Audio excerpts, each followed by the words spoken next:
नमस्कार. स्वाभिमानी TV news चॅनलच्या बातमीपत्रात आपलं स्वागत.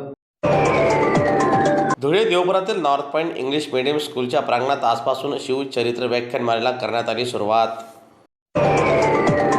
शिवजयंती निमित्ताने धुळे येथील शिवाजी विद्या प्रसारण संस्थेतर्फे आजपासून 3 दिवसीय शिवचरित्र व्याख्यानमालेचे आयोजन करण्यात आलेले असून 17 ते 19 फेब्रुवारी दरम्यान धुळे शहरातील देवपुरातील नॉर्थ पॉइंट इंग्लिश मीडियम स्कूलच्या भव्य प्रांगणात हा ऐतिहासिक सोहळा रंगणार आहे. माजी मंत्री स्वर्गीय रविदास पाटील यांच्या संकल्पनेतून सुरू झालेली ही व्याख्यानमाला महाराष्ट्र प्रदेश काँग्रेसचे कार्याध्यक्ष व संस्थेचे चेअरमन माजी आमदार कुणालबाबा पाटील यांच्या मार्गदर्शनाखाली गेल्या अनेक वर्षापासून सुरू आहे.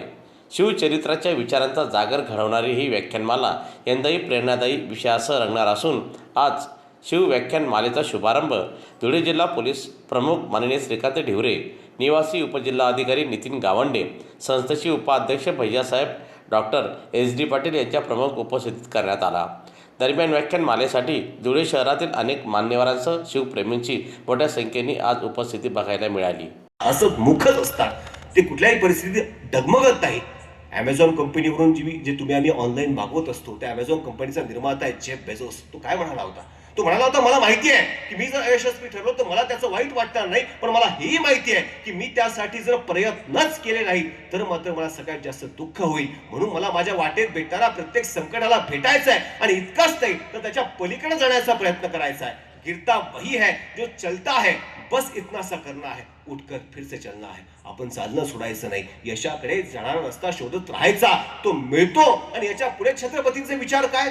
यशाकडे जाणारा रस्ता मी शोधून काढेनच, आणि जर असा रस्ताच नसेल तर मी स्वतः असा रस्ता तयार करेन, स्वतः तयार करेन. आणि केला रस्ता तयार केला आणि सांगणं महत्वाचं आहे. तर यासाठी की स्वयंप्रकाशित होणं आवश्यक आहे. दुसऱ्याची उसणवारीची वाट घेऊन आपली वाट आपण निर्माण करू शकत नाही, हे शिवरायांना आठवताना इथं बोललं पाहिजे. यासाठी बोललं पाहिजे. एक आंधळा आपल्या मित्राच्या घरी जेवायला गेला, रात्र खूप झाली होती, उशीर झाला, निघायला लागला. त्याचा मित्र त्याला म्हणतोय, अरे बाबा अंधार खूप झालेला, एक काम कर, हा कंदील तुझ्या सोबत नाही.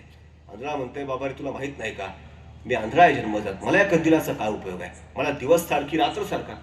तो माणूस म्हणतोय, बाबा मला माहिती आहे तू आंधळा आहेस, पण रात्र खूप झालेली, अंधार खूप झालेला आहे, हा कंदील तुझ्या सोबत असला तर समोर येऊन तुला कोणी धडकणार नाही, यासाठी कंदील तुझ्या सोबत नाही. हा निघाला कंदील घेऊन, तरी सुद्धा त्याला एक जण येऊन धडकलास.